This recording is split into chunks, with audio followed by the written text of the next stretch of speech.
एक एक जैकेट को स्वयं पर लगाकर देखते हुए प्रिया ने जैकेटों का ढेर लगा दिया था।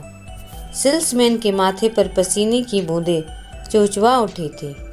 प्रिया ने फिर से ब्लू जैकेट उठाकर स्वयं पर लगाया तो काफ़ी देर से उसे निहार रहा एक नवयुवक ग्राहक बोल उठा, यही ठीक रहेगा आप पर।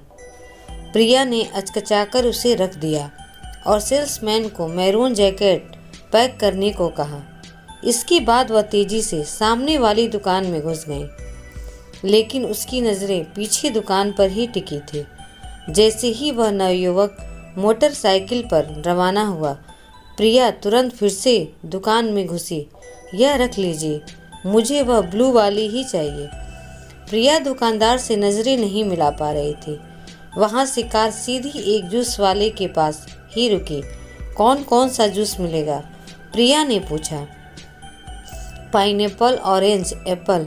मैडम को तो फालसे का जूस पसंद है, मिलेगा ना? न जाने कहाँ से वह नवयुवक फिर आ टपका था। उसे देखकर प्रिया फिर हड़बड़ा गई। उम्र में उससे कुछ छोटा, स्मार्ट, सम्भ्रात परिवार का दिखता वह नवयुवक किसी भी सूरत से टपोरी नहीं हो सकता। आप? प्रिया कुछ परेशान हो रही थी। अरे अरे, परेशान मत होइए दीदी, मैं श्रवण हूँ, आपकी सहेली श्रुति का छोटा भाई। ओह, तो तुम हो? तुमने तो मुझे डरा ही दिया था। कहाँ तुम्हें छोटा सा देखा था और कहाँ अब तुम तो कहीं बाहर से मेडिकल कर रहे थे ना? हाँ, अब यहाँ प्रैक्टिस करूँगा। यहीं पीजी में भी एडमिशन ले लिया है। Very good. कोई प्रॉब्लम हो तो बताना। मैं 10 से 5 हॉस्पिटल में रहती हूँ। घर आओ कभी। कहाँ रुके हो? अभी तो एक दोस्त के साथ हूँ। वैसे अगले वीक हॉस्टल मिल रहा है। अरे हाँ, आपको बहुत बहुत बधाई। दीदी ने बताया था आपका रिश्ता तय हो गया है, तो कब मिलवा रही हैं जीजू से? प्रिया के अंदर कुछ दरक सा गया। क्या बताएं वह इसे? कल संडे है तो मैं कल शाम आपके यहाँ पहुँचता हूँ। जीजू को भी वहीं बुलवा लीजिए। पर मैं प्रिया समझ नहीं पा रही थी कि कैसे सब बताए। अच्छा, मैं बुला लूँगी। प्रिया ने अपना पता लिखकर उसे थमा दिया। रजत से प्रिया का रिश्ता लगभग महीना भर पूर्व ही उनके माता पिता ने तय किया था। रजत एक कॉलेज में व्याख्याता थे। प्रिया आरंभ में पढ़ाई में और फिर मरीजों में इतनी व्यस्त रहती थी कि उसने अपने लिए जीवन साथी के चयन की जिम्मेदारी अपने माता पिता को सौंप दी थी। प्रिया की अति व्यवस्था देख उसके माता पिता ने सोच लिया कि बेटी के सुख घर परिवार के लिए एक गैर डॉक्टर जीवन साथी ही उपयुक्त रहेगा। रजत उनके मापदंड पर खरा उतरा था। प्रिया को भी वह ठीक ही लगा और इस तरह बात तय हो गई। संयोगवश दोनों के माता पिता एक शहर में थे तो वे दोनों दूसरे शहर में। चूँकि दोनों एक ही शहर में थे तो सप्ताह में 1-2 मुलाकात हो ही जाती। काफ़ी वक्त साथ गुजारने के बाद भी न जाने क्यों प्रिया को लगता था कि वह और रजत एक नदी के 2 किनारे हैं जिनके मिलन संभव नहीं है। न उन्हें पिक्चर में लुत्फ आता था न डिनर में।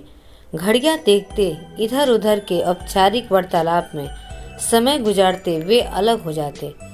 अलग होते वक्त भी न दिल में विदाई का गम होता न अगली मुलाकात की उत्कंठा।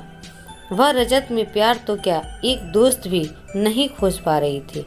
शायद ऐसा ही कुछ रजत के साथ भी था। दोनों अपने अपने खोल में सिमटे रहते। कभी कभी प्रिया को लगता इससे तो दोनों साफ साफ बात कर अपने संबंध विच्छेद कर ले, लेकिन किस आधार पर? दोनों सुदर्शन, सुशिक्षित, सुसंस्कृत, सम्भ्रात परिवारों से थे। पहली बार देखने में ही यह एक आदर्श युगल लगता था। वह क्या कहकर इसे रिश्ते को नकारे? महज यह कि मन नहीं मिलते, और वह भी तब जब उसने स्वेच्छा से यह जिम्मेदारी उन्हें सौंपी थी। क्या दिलों का मिलन कुलीनता, कुंडलियों आदि के मिलने से कहीं ऊपर है? इसी ऊहापोह में इतना वक्त गुजर गया था और अब प्रिया को लगने लगा था कि इस मामले में ज़्यादा देरी ज़्यादा मुसीबत खड़ी कर देगी। लेकिन माता पिता को अपना निर्णय सुनाने से पूर्व एक बार रजत से बात करना जरूरी था। आईने में अपने अक्स को निहारते हुए प्रिया अपने ही ख्यालों में खोई हुई थी कि सेल फोन बजने से उसकी तंद्रता भंग हुई। रजत का ही फोन था। कल कहाँ मिलना है? रजत का ठंडा स्वर था, मानो मात्र एक औपचारिकता का निर्वहन कर रहा हो। कल कोई परिचित घर आ रहे हैं, वो आपसे भी मिलना चाहते हैं, आप आ जाएं। कोशिश करूंगा, वही ठंडा सा स्वर, और फोन रख दिया गया। अगले दिन प्रिया को हॉस्पिटल से निकलने में ही 6:15 बज गए।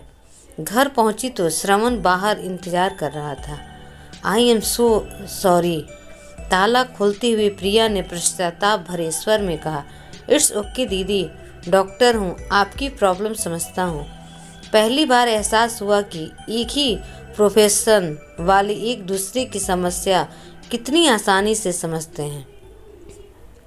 श्रवण में उसे बचपन से ही अपना छोटा भाई नजर आता था। प्रिया को तंग करने के साथ वह उसे परेशान भी नहीं देख पाता था। प्रिया के चेहरे पर मुस्कुराहट लाकर ही उसे शांति मिलती थी। प्रिया के दिल में इतने दिनों से उमड़ घुमड़ रहे असमंजस के बादल श्रवण का सहारा पाकर बरस पड़े।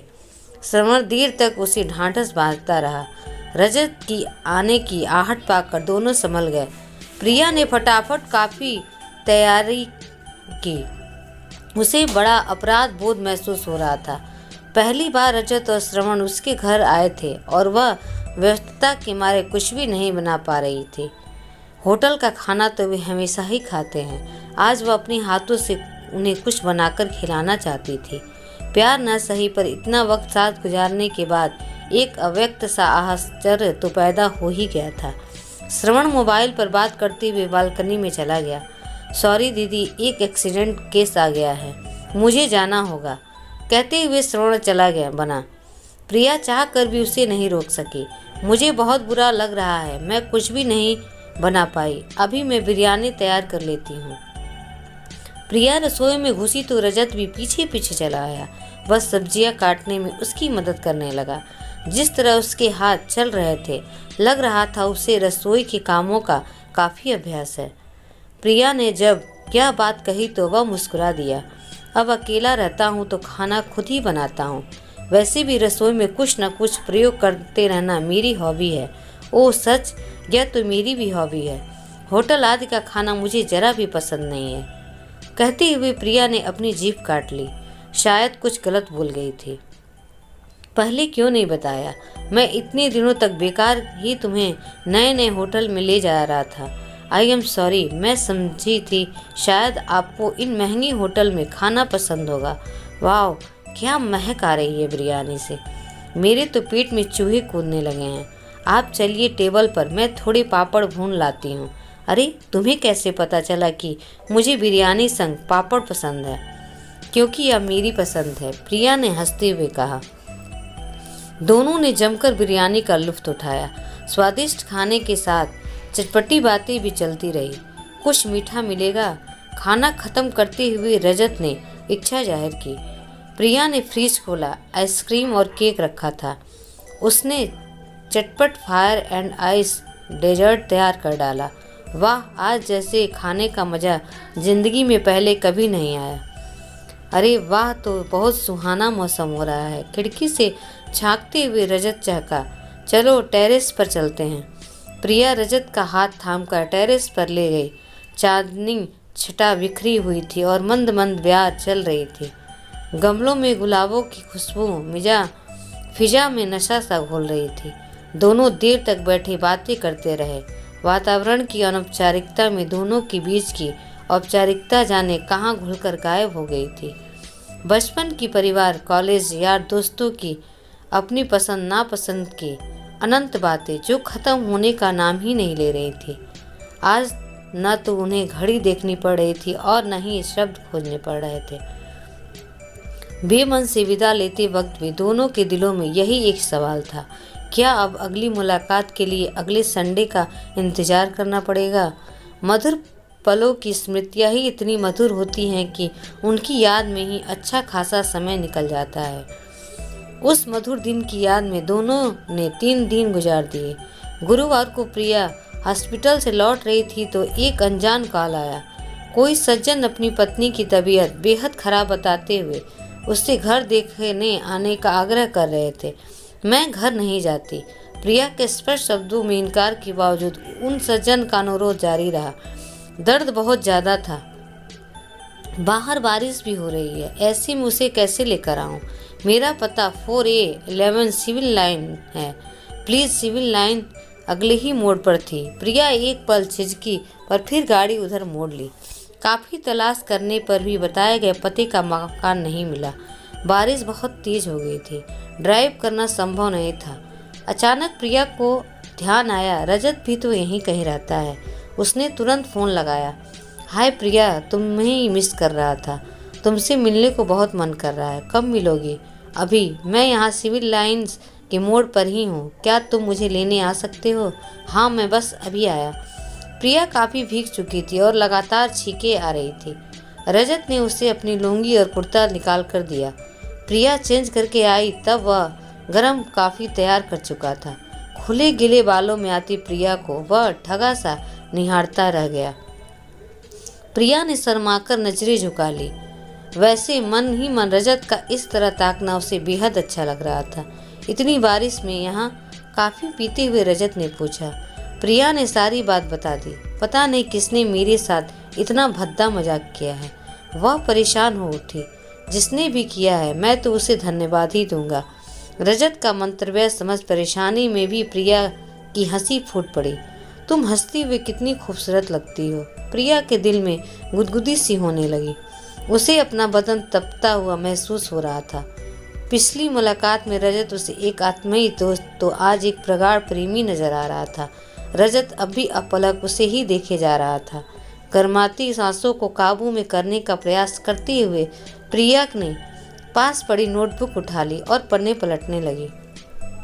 किसी कहानी की अधूरी पांडुलिपि थी। प्रिया पढ़ने लगी। बहुत रुचिकर कहानी है। आप लिखते भी हैं? ऐसे ही थोड़ा बहुत। इसमें आगे क्या होगा? नायिका बीमारी से मर जाएगी? प्रिया ने उत्सुकता से पूछा। अभी अंत सोचा नहीं। तुम इस बीमारी के कुछ लक्षण बता सकती हो? अभी इसे थोड़ा बढ़ाना है। अपनी रुचि के विषय पर वार्तालाप करते रजत उत्साहित हो उठा था। हाँ, क्यों नहीं। ऐसे मरीज तो मैं रोज देखती हूँ। प्रिया ने विस्तार से सारे लक्षण आदि बताए। इस आधार पर तुम कहानी को इस तरह भी मोड़ सकते हो। प्रिया ने कुछ सुझाया तो रजत खुशी से उछल पड़ा। Wow, you are a rare combination of beauty with brain. दोनों ने देर तक विचार विमर्श कर कहानी को अंतिम रूप दिया। रजत बेहद उत्साहित नजर आ रहा था। मैं तुम्हारे लिए गरम गरम पकौड़े बनाकर लाता हूँ।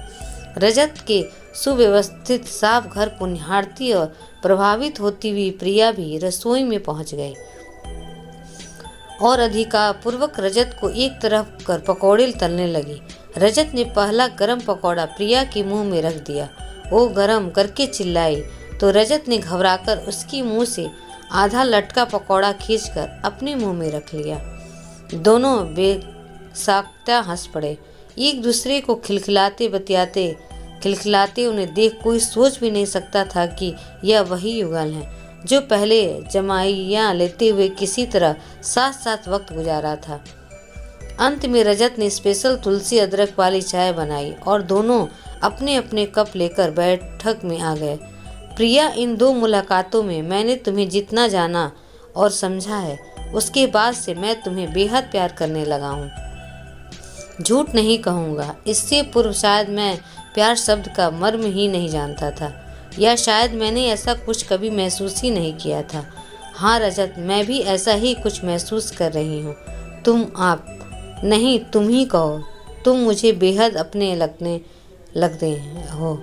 दिल हर वक्त तुम्हारे साथ ही कामना करता है। अभी कुछ क्षण पूर्व मकान न मिलने पर मैं बहुत घबरा गई थी, लेकिन अब तुम्हारे संग में बहुत सुरक्षित महसूस कर रही हूँ। भावावेग में बहती प्रिया ने हौले से अपना सिर रजत के सीने पर टिका दिया। रजत ने उसे बाहों में समेट लिया। बाहों का दायरा कसने लगा तो प्रिया को होश आया। अब मुझे चलना चाहिए, रात गहरा रही है। मैं तो तुम्हें कभी जाने के लिए नहीं कहूँगा, यहीं रह जाओ। थोड़ा सा इंतजार और कर लो। बस कसकर एक दूसरे का हाथ थामे दोनों नीचे कार तक आए। हाथ छुड़ाते वक्त दोनों के चेहरों पर विरह वेदना स्पष्ट उभर आई। कार के दृष्टि से ओझल हो जाने तक रजत वहीं खड़ा उसे निहारता रहा। कुछ ही दूर अंधेरे में खड़े श्रवण के मुख पर स्मित मुस्कान खेल उठी। मिलन के इस खेल का सूत्रधार वही तो था। अगर कहानी पसंद आई हो तो प्लीज़ लाइक एंड सब्सक्राइब जरूर करें। धन्यवाद।